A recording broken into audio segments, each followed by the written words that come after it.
Welcome to Gluten-Free Unwrapped, the podcast that takes you inside the stories of the founders, CEOs, and influencers who make the gluten-free industry tick. Whether you're living a gluten-free lifestyle, building a brand, or just love a behind-the-scenes look at how your favorite products came to be, you're in the right place. I'm your host, Jenny Fink, and this is Gluten-Free Unwrapped. Today on Gluten-Free Unwrapped, I'm joined by Alex Murphy, the CEO of BFree Foods, a brand known for innovating the gluten-free bread aisle with products that are not only free from gluten, but also offer exceptional taste and texture. Alex and I will talk about BFree's early days in Ireland and how she is leading the brand through rapid international growth. We'll discuss why ingredients matter, how BFree has not only survived, but thrived in the competitive gluten-free bread market, and what's next for Alex and BFree in the coming years. I'm so excited to share Alex's story and the BFree journey with you. So Alex, welcome to Gluten-Free Unwrapped. Hi, Jenny. Thank you so much. That's a very nice introduction. Very happy to be Oh, here. well, I'm so glad to see you again. Alex and I met a couple of years ago at Expo West. I actually, when we met, I didn't know you were the CEO of the company. You were just so lovely and chatting with me. I remember that day very well because same goes to you. You were telling me about your business and your ideas, and it was just so wonderful actually to you were very refreshing. So I remember you very well too. Oh, that's so sweet. Yeah, it was really fun to meet you, and that sort of kicked off our little journey together and getting to know each other. But today I want to really learn more about you and the Be Free story. And I think the best way to approach this is to start in the beginning. I know that I think you guys launched in 2011, and you had this mission to make, gluten-free bread that wasn't dry and crumbly. Like if people remember back in 2011, gluten-free bread might not have been so good. There weren't that many options. So tell me a little bit more about how the business started and sort of the mission behind it all. Yeah, sure. It actually doesn't seem too long ago. I remember every beat of that time because it was such a fun time because we were starting a business from scratch, right? So the owner of our business is an Irish entrepreneur. His name is Ronan McNamee. Um, Ronan would have been a founder of a company here called Cuisine de France, which I worked for. It's a bakery business that is now known in the bakery world as Arista. So French baguettes, bread, selling into convenience retail stores. So it was a big brand in Ireland at the time. So I had met Ronan. We worked on a couple of projects together. He had sold the company, Cuisine de France. I was marketing manager. So the two of us, I suppose, had a deep, love for all things bakery. Ronan he's a food scientist. He comes from a bakery family. I am a deep-rooted foodie in a family myself, and again, I just fell in love with the bakery category, coming out of university straight into a graduate program actually in Cuisine de France. So I had met Ronan when we were both very much in the international bakery space. So we reconnected. I had gone traveling. We came back, and Ronan had taken some strong interest in starting up a food business again. He is a serial entrepreneur, very successful, and he had a very strong interest in the area of I suppose the healthy living bakery space. So good for you ingredients predominantly. So he'd begun the idea of scoping out the market for gluten-free options as well as really great ingredients that would replicate, I suppose, the same functionality as wheat as we typically knew it. So yeah, I joined Ronan in 2011. Really the brief then was he had a ton of ideas. Help me organize these ideas, Alex, and let's see, can we examine, is there any validity or that in the market? So we started as we continued, really with meeting consumers. I truthfully at that stage I was because of my experience within bakery, I knew all about gluten, but I knew very little about what was to come in gluten free actually. But so that's really how we started. I came up with the brand very shortly after the consumer part when I met hundreds of celiacs at the time, which was pretty it was a completely different experience, I have to say, for me. And the mission then I really got behind was really to offer choice and delicious foods for people in this space that I couldn't believe was so underserved at the time. Yeah. We were very, very underserved. So it's actually very interesting to hear that this bakery didn't start out gluten-free, but you and Ronan and the other folks involved sort of had that vision that this is where things are going. This is, these better for you ingredients, this gluten-free industry, and then you sort of went down that path.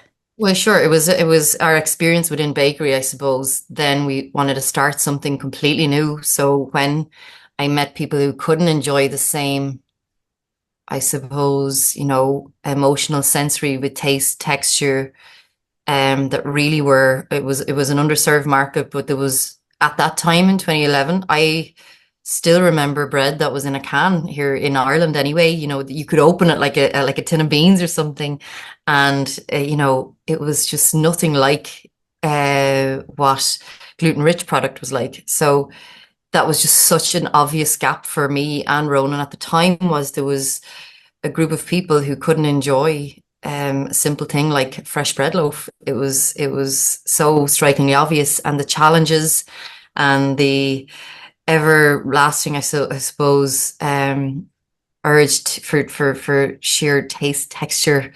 Just drove us forward to bring what we had done in bakery into this space, and offer something that was not just another bread loaf or anything, that was something truly delicious and enjoyable. Okay, I have to touch on the fact, did you say gluten-free bread was in a can? That's right. It was. It was. I remember in school growing up, and there was a girl, Caoimhe, in my class, and I sat beside her, and I literally remember her popping it open, and it would literally kind of, it was like bouncy, and the sacrifices she had to make. I remember it so much, and I have a lot of friends that are celiac too, so I've always been aware, always been connected, always had people around my life who also enjoy food, but have always understood their challenges throughout the whole journey. So for me, bread in a can, it's so hard to imagine now because gluten free has moved on so much, right? But yeah, it was pretty bad back then. Wow. Okay. I've never heard of that, but that's so fascinating. And so you really saw our plight, us celiacs and our plight to want delicious bread. I mean, who doesn't want delicious bread? So what were some of the first products that you guys started to innovate, in your bakery? Yeah, so we recognized for sure there was a lot of subpar product quality gluten-free breads out there, and there was a lack of softness and functionality of bread. So right when I came to the United States, I stood in our first store was Ralph's. We stood in there myself, and I always like to do this when we're entering a new channel or market. Just stand for and get super close to the consumer. So um, it was really seeing that we had a bread loaf, and it was trying to see did that fit the US consumer. So we did launch with bread. We had a soft white loaf and we had a brown seeded loaf. But actually, we didn't launch those in the end. So that was what I went over to investigate. I could see there was definitely, it was very unique in its texture. It was really high quality. The feedback was amazing. You could spread butter on it straight from the pack at that point.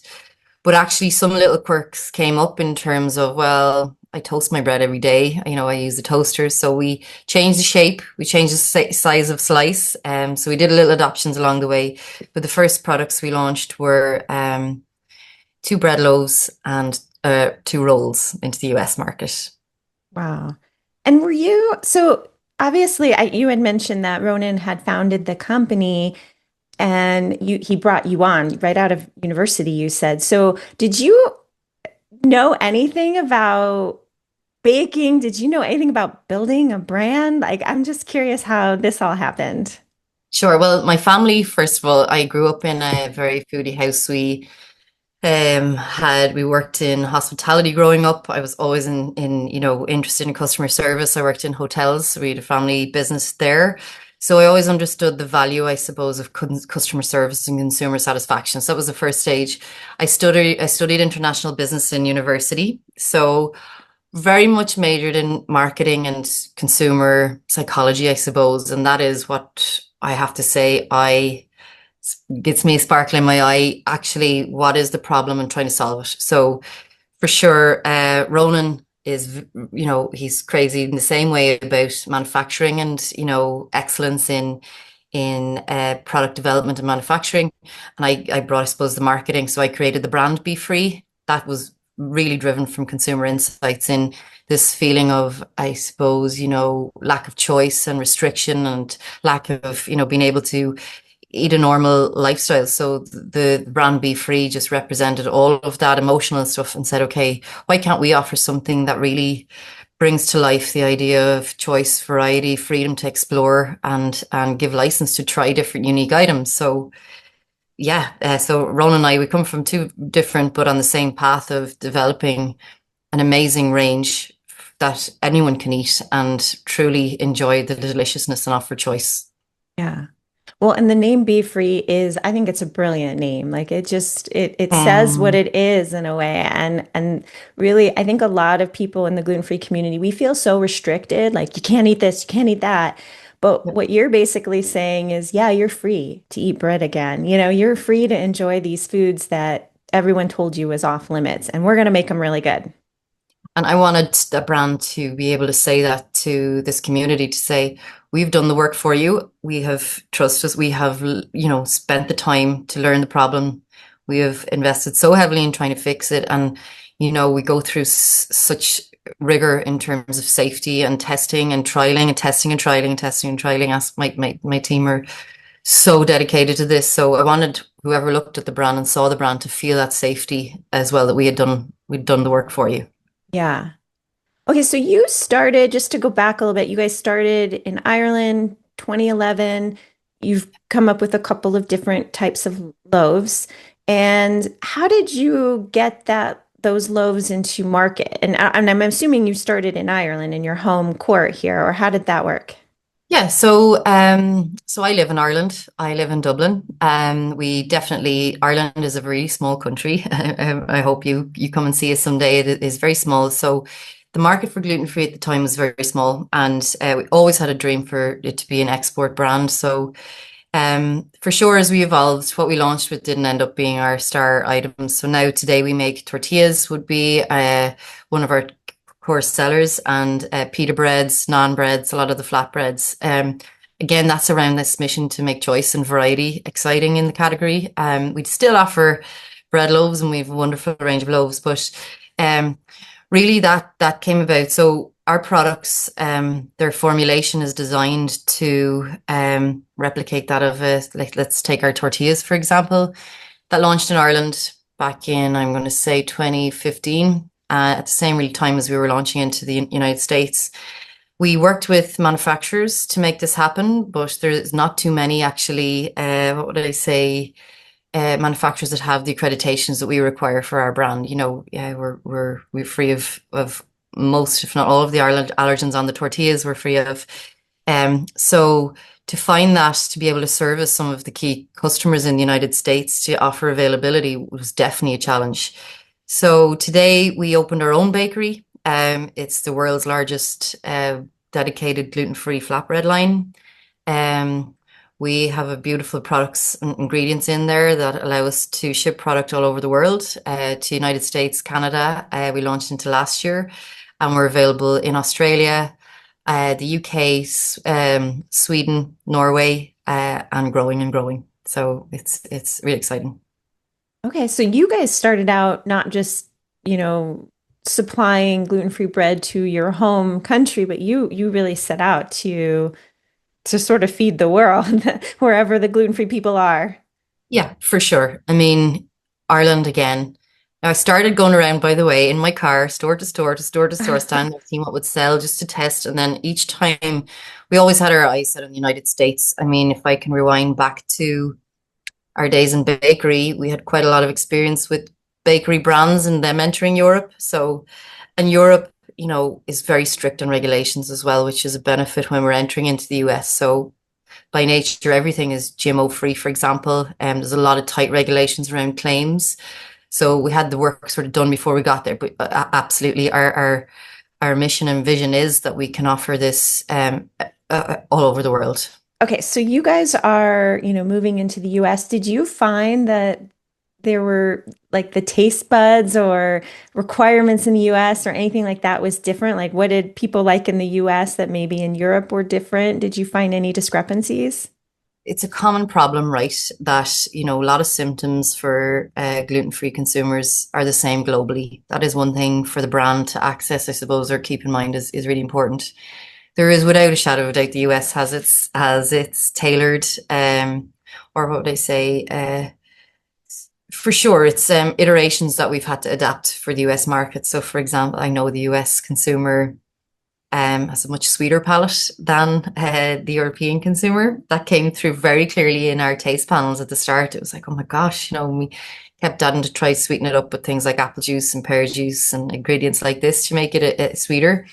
Um, Formats, I suppose, were pretty similar in terms of bread, bread loaves and that. When it got to tortillas, texture was really important and being able to heat it up on the pan was really important. So messaging, call outs, and definitely taste palettes all had to be adapted specific for the US consumer for sure. That makes sense. Yes, I've heard that before. Like we have a Yeah, little bit of a sweeter palate here in the absolutely. US. Yeah. Was there a certain product that was just really hard for you guys to perfect or that you've had to like really tinker a lot with? I'm laughing because they're all so difficult. So yes, I'm going to give you an example. We've a high protein carb savvy wrap at the moment that is you're trying to, I suppose gluten is a protein, right? So you're trying to pack in protein into the product, keep the carbs as low as we can and use really delicious ingredients into it. So this product, I'm going to say we had it perfected in the kitchen. We had the nutritional validation, the taste perfected, but trying to scale that up into factories is a whole different game. I know anyone, well, I hope we're not saying everyone in manufacturing would say that's the hardest part, right? So textures. So without the gluten, trying to get it to actually process through the machinery or get it to stretch is a big challenge. So we were getting holes. I remember sitting around the board table and just saying, "My God, is this? We've something so special, but we can't upscale it." It kept tearing. So for sure, through process and ingredients, that took quite a long time. I will admit to perfect. Again, same. We have a beautiful now home style sandwich loaf on the market. It's available in all Walmart stores and just launched into Publix and HEB. That product is a natural sourdough. So for gluten free, it's really unheard of. So it's a 48-hour process of fermented live sourdough derived from rice, which gives a beautiful texture. It's give a beautiful ingredient declaration, and its texture is really. But honestly, that took a good few years. There was like holes like right through the loaf. There was a lot of things. So temperature, water temperature, ingredients, shelf life, you name it, to perfect that. So those two products, without a shadow of a doubt, are our hardest to crack. Yeah. And actually, holes in loaves of bread is an issue for a lot of manufacturers. I actually haven't noticed it with yours, but I'm sure you've worked Yep. through it. Why is that? What do you know why there's holes in gluten-free Yeah, bread? there's so many different reactions going on though. You're relying on multiple ingredients to, I always describe it like a scaffolding. So, if one doesn't fit into the next piece, it can't rise. So Mm, at some stage, the interaction of ingredients meet and they burst and form a gas bubble. And that's really what it creates through the loaf. So you've got to get the right baking tray to the temperature circulating, the right steaming on top of the product to ensure that, your crust doesn't pop off. There's a load of different dynamics, but it's a chemistry, to get all of these ingredients working together in the right way to replicate what you're putting in. So like we're using a lot of, flour starches and fibers to replicate what gluten would have done. So it's a really difficult process, but we've got a very intense quality check at the end of our line to not let anything out with holes in it. That is laborious in that, but that was the one thing we noticed when we came into the category. A lot of consumers would have said their experience, with holes is not a pleasant one when you open it up. So we try keep a really really sharp eye on that before it goes out. That makes sense. And I think I always think about someone who maybe isn't gluten-free, who's listening to this is like, what? Like, why is this so hard to bake bread without gluten? But people have Mm. no idea that you need to mimic that taste and texture of gluten, and you can't just use one, flour. Like most people just use flour and water to make a loaf of bread, but there is so many other things that go into it. 100%. I always describe like I came from a business where I did make gluten bread, and now I can't believe, it's just completely different. It's like scientific, and we're adding in things like peas, fiber off carrots, protein off potato skins, like, amazing ingredients to try and replicate that. So it's just such a different, you can't compare the two. So and then trying to source those ingredients with the right quality standards that are already niche enough. So it is, but when you get it right and you see the reaction from a consumer, it's just no better feeling, I have to say. I imagine. Do you go to a lot of shows or do you how Mm. do you test some of the products and get some of that reaction that you're talking about? Yeah, this weekend, right, we're going to London to do the Free From Allergy show. They get like about 40,000 consumers through the doors over 2 days. That's a real dedicated one. The first show I did in the US was the Schoenberg show, and that was amazing. That was pure market testing. But we've actually, so yes, we do shows. I've just come back from a study that the team in BFree, we went out to 70 gluten-free consumers' homes in the US. So we took LA, Denver, and New York, and that was a really special experience. So some fabulous people signed up to take part, and we spent the time in their homes. How do you use the products? How do you open the products? How do you close them? How do you put them? How do you prepare them? So consumers like literally deep rooted in every single thing we do. So that was an amazing experience. Oh my gosh, I had no idea. Yeah, that there's a lot of research and development and feedback that you are getting that is going into making these products. And one thing with the tortillas, just to go back to that too, is, here in the US, I don't know if it's as popular in Dublin, but we have Chipotle, like people love Chipotle, Mm. and they have these huge tortillas that they can put so much stuff in and then fold it up, roll it up, and it doesn't break. And I'm just like looking at that. Like when I roll a tortilla, it crumbles into a million pieces. But I will say that your tortillas actually hold up really well and they're super bendy. What do you attribute to that?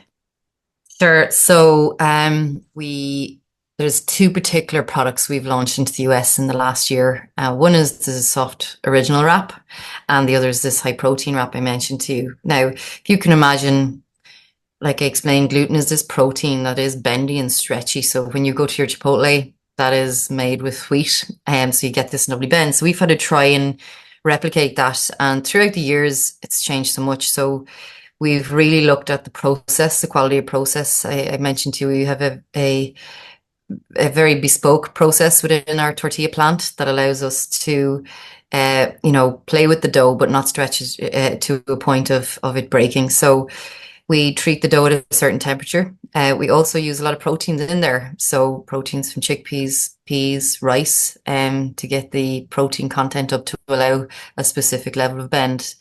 So I think with the mixture of ingredients in there, mixed with the process, I would really challenge anyone to say that they can't with those two products that we've launched, the softness and texture at the forefront of those. You can bend. I hopefully one day we'll do something on a QSR that you'll be able to have that same experience like Chipotle. Yeah, I think that's a future goal for all of Yes, us. It would be nice to be able to have a good burrito wrap, like that's definitely, something we don't get here. Um, definitely. Okay, so you are really growing this business, and how did you go from, just coming out of university, helping with some of the marketing and branding to being the CEO of this international brand? Yeah.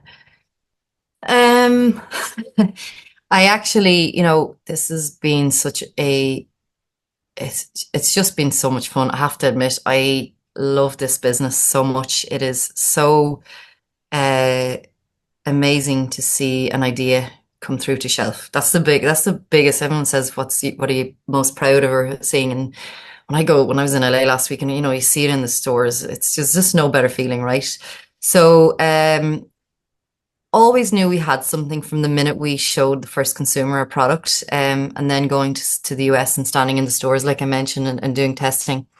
Um, how has that happened? I really do. I really can only say when you've got a great product and you're fixing a problem for someone and you're enjoying it at the same time, then yeah, you reach these days, oh my God, I can't believe we're in like, Australia. I can't believe we're in like these amazing retailers in the United States. So, and then we've had some like real challenges come through that, like the world is a crazy place sometimes, and you've got a lot of macro things out of our control. So, tariffs or COVID or Brexit or all these sort of stuff. And through it all, honestly, the product development and consumer stuff, we've just kept our head down and kept going. So, us Irish, we don't like to big ourselves up too much, but I will say a fantastic product and it's been a great success, thankfully. Definitely. And you had mentioned like some of these pretty huge challenges, tariffs and COVID and all this stuff. What has been like for you personally on this journey, one of the biggest challenges you've had to face and hopefully overcome, I imagine? Yeah, certainly, it's been able to, I suppose, ensure, yeah, like COVID was a big one for us. We were a small company. There was probably 40 of us, very much a team. We had the US team and we had, people in Ireland, and we were very in every day in the office. Everyone saw each other. Everyone was kind of creating ideas and overcoming startup problems in a startup business. So COVID was a big challenge, but it made us so resilient that I have to say, it's the one trait among all the BFree team. The resilience is outstanding, and we've overcome a lot of things like that. So that was quite a challenge to keep everybody motivated through it, and being able to connect. But now we've global teams and all different time zones, and it's made us really very much stronger. Oh, wow. Yeah. I imagine COVID was a setback for a lot of companies, but the ones that really stood out, survived for the long haul. So you've been with BeFree for a long time. And although we said maybe not that long because the company is still fairly startup, is there something that you wish you maybe had known earlier on this journey as when you think back to those early days in the bakery, making those first two loaves and to Yeah, today? yeah. Um, if I was to advise myself again, I would certainly, I just think maybe talking to people seems so daunting at a time, or, connecting with somebody and asking them for coffee on a call like this, right? So there are so many people willing to help, and the world is so big for us all that the gluten-free community is, if we help each other, it can only serve everybody better. So I guess a learning, maybe I would for sure connect with suppliers, the shows that do more of those. Definitely I would involve, the global learnings. I'd bring one to another a bit more, for sure. Yeah, so I think definitely opening up the network or creating networks yourself. That's what I would have done sooner. I'm doing a lot of that now, but I would have done that sooner. Well, it sounds like you're doing a great job, honestly. You guys are international. It's just insane because so many brands, like here in the US, they're really just US brands, So the fact that you guys have such international recognition and that's huge. I mean, that's just huge as the CEO of a company, like making that happen pretty quickly for your business. I'm so impressed. Which kind of leads me to my next question is just, you've been so intimately involved in the gluten-free industry and knowing consumers so well and the marketplace. Where do you see things going in the gluten-free world in the next 5, 10 years? And how might that affect, BeFree as well? There's definitely going to be continued innovation in the area of taste and texture. There's just no doubt. And in the days of compromising on gluten-free are actually gone, almost gone. Second, I see a growing market in better for you products. So attributes far beyond just gluten-free. So, things that really attribute to nutritional facts that really add value as well as just being gluten-free. And consumers are increasingly health conscious across the globe, that is, and are looking for foods that positively contribute to their overall well-being. That's for sure. And then third, I do see, you know, expanded interest and availability. That's the third one I would call out as people adapt gluten-free lifestyle for various reasons, but I think you will start to see it pop up in various further channels, like, we talked there about food service and Chipotle, things like that, and people being able to meet the needs. So I would say taste, better for you, and availability would be areas I would definitely see where this is going to evolve. Yeah. Oh, 100%. I think you hit the nail on the head for all of those things. And I was just thinking, there used to be a time where we'd be okay with just crumbly bread or whatever because that's all we had. But now, because there is so much innovation and more to come, like we do have higher Right. expectations and desires. Also, the nutritional aspect, people are looking for the addition of protein or, I think, I mean, you might agree with this too. Like gluten-free has gotten a little bit of a bad rap in the sense that people think it's, got more fillers and sugar and other ingredients in it just to make it taste good. But, the gluten-free consumer is technically a more health conscious, ingredient conscious consumer. How do you overcome that? What kind of ingredients are you guys looking at sourcing in the Yeah, future or it's now? really hard, because you're trying to, like honestly, you're trying to get availability. So you need to be in retail stores. So for that to happen, your ingredients need to lend to lasting, on the shelf for a couple of days or, a couple of weeks. So it's a real challenge to get taste, texture, shelf life all combined. So like I mentioned, things that we're really progressing in is in the area of sourdough. It is happening in bakery also, but in gluten-free, sourdough is a really unique ingredient that can really lend well to a clean deck ingredients. There's beautiful taste, texture, and can offer that shelf life. So sourdough is definitely one we're working on. We definitely have some wild ingredients we use, but that's all. So we have a sweet potato wrap. That's a beautiful way of adding sweetness, like I mentioned before, but also texture and things like that. So yeah, we're always on the lookout for ways of cutting down the amount of ingredients, but being very conscious that we need it to be available also. So there's definitely compromises, but it's getting better. There's more choice of ingredients for manufacturers to consider all the time. Yeah, I imagine. And the shelf life, like you said, is so important, but it's hard to get right when you want to have a clean ingredient list. And so finding that right balance, well, you guys are definitely there and working on that. And I love that about you guys. I mean, I feel like your labels are pretty clean already. So it's great. And I love that you're adding some of the nutritional things like sweet potatoes or, your high protein wraps, which I now have them in my Costco, which is so exciting. Oh yes, I know. So excited when Costco decided to take those on. It's that's what was huge for us from brand awareness. Even it's been amazing here from consumers picking it up in Costco. It's been really special. Yeah. And you're probably finding that it's not just gluten-free people picking that up. It's just more of a health conscious, you know, consumer as well, especially in Costco, I imagine.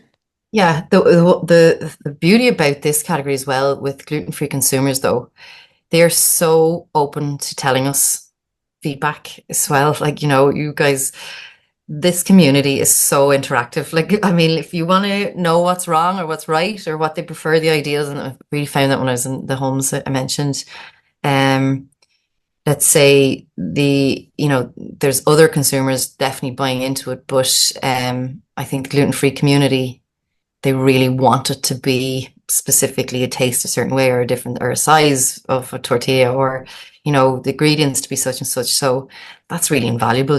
That's the core consumer for us.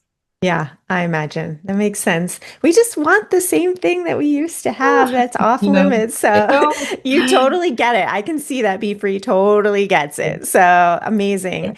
Before I let you go, Alex, would you be open to a few rapid fire questions? Oh, of course. Absolutely. Okay. All Yes. right. So just Little whatever bits. comes to mind here. What's the first thing you do to start your work day? Coffee for sure is the first thing before I do anything. And then I have a little lamp on my desk that I flick on every day just to switch on the day. I don't know if it's a psychological thing, but I have a lovely lamp that gives a nice start to my. So coffee, turn on the lamp, and then I'm ready to go. Does that mean you're waking up before the sun comes up? I have two small kids. I'm awake so far. I have a work day Yeah. done before my work day. Absolutely. I imagine. I imagine. Yeah. What is a product or the product that you're most proud to have brought to market? For sure, it's got to be the high protein carb savvy wrap. What is one ingredient you would never put in your products besides gluten, of course? Oh, I see some nasties in wheat starch. That's something I'll never put into a gluten-free product. Yes, gluten-free wheat starch is very popular right now, but you guys are staying completely wheat-free, you're saying. We are wheat-free. Yes, Gotcha. definitely. What's the best piece of advice you've ever received? One is don't take yourself too seriously. You have got to have fun, or else you can't have the determination and persistence to keep going. You've got to do that. And then the other definitely is put yourself always in the shoes of the other person. So you've got to have a balanced view. So two of those things I definitely live by. Love it. Life lessons. What's Yes. one thing you wish you were better at? Finance, definitely numbers. Finance. We have a great team in BFree, thankfully, but I wish I was better at finance. I'm right there with you. All right. So, Yes. where can people get a good gluten-free meal in Dublin? Actually, there's a beautiful restaurant called Bloss in the city. They do fantastic options, but honestly, Ireland is one of the best places for celiacs and gluten-free consumers. The menus are so clear.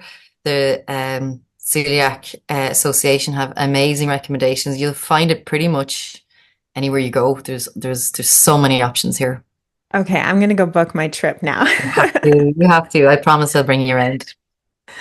Favorite dish to make at home? A lemon sole with a creamy lemon butter and of course Irish potatoes. I have to say potatoes. I have Yeah. to be honest with potatoes. So yes, lemon sole, potatoes, and some vegetables. That sounds delicious coming from someone in Denver who's landlocked. We don't have that fresh Yeah, fish you here. go. It's delicious. Here. Really good. What's something surprising people don't know about you? I don't have a middle name actually. Oh, Like, what's your full name, Alex? It's just my name is Alex Murphy, and I don't have one in the middle. I just that is the most interesting thing. I don't know do why you- I can't explain, and I've asked my parents, and they're like, "I think we forgot," but I have no middle name. okay, that's funny. Yes. Um, okay, and then my last question is one that I like to ask all of my guests. So tell me another gluten-free brand that you really admire and why. Bonza products, actually, I love their mac and cheese. I love their pizza. I think they've just done such a good job in great ingredients and normalizing gluten free. Actually, I think they've done amazing. That's in the US. And on this side in Europe, I would say Nairns. They do beautiful oat cakes, biscuits, and they've really strong heritage brand using beautiful ingredients also. So they're Yeah. two of my favorites. Yeah, and we have Narns here too. Yeah, they're Oh, delicious. yeah. Yeah, Okay. Yes. they're Yes. Yes. expanding here. We may not have the full lineup, but we have a lot of their like breakfast Uh, biscuits and graham Love crackers and them. things. Great, Yeah, great company. Really, yeah, really like Nairns. Yeah. agree. So just to wrap things up, tell me a little bit more how people can find bee-free products here in the US, and then even maybe connect with you if they want to connect with you. Yeah, sure. So we can be found in some of the leading retailers, so the likes of Publix, Wegmans, Kroger, Stop and Shop, Sprouts, Ralph's, HEB, Walmart, and some Costco stores. Some regions are starting to really list the tortillas. So we proudly launched into ShopRite, and we're really excited to expand into the Costco in the Midwest. So from July. So to get the most up-to-date list of where you can buy the products, you can check out the Find Be Free section on the Be Free Foods website. And you can connect with us on Instagram as well at BeFreeFoods_NA. And also you can reach me on info@befreefoods.com or connect on LinkedIn, Alex Murphy on Be Free. Amazing. And I'm going to speak on behalf of all people with celiac is we want you to also grow your online store, whether it's your website or Amazon, just so that people who maybe don't live in some of these bigger cities can get some of these awesome products. So that's my We wish are list on for it. you. We are on it, Jenny. Thank you. No, we are seriously working really hard to get going on that big time. Well, thank you so much, Alex. It was so lovely to chat with you today. And I feel like you guys are really making a difference in the gluten-free community. And we really appreciate that. And your leadership shines through. I mean, truly, truly. So thank you for letting me unwrap your story today and sharing your time with us. Thank you so much, Jenny. Appreciate it. Thank you. Thank you for listening to Gluten-Free Unwrapped. If you enjoyed this episode, please subscribe, leave a review, and share it with someone in your gluten-free circle. You can connect with me, Jenny, on Instagram at GoodForYouGlutenFree, and be sure to check out my carefully curated celiac-friendly subscription boxes at lovemeglutenfree.com. I'll return next week to unwrap more inspiring stories from the people shaping the gluten-free world. Until next time, stay strong, eat well, and remember, you don't have to do this alone.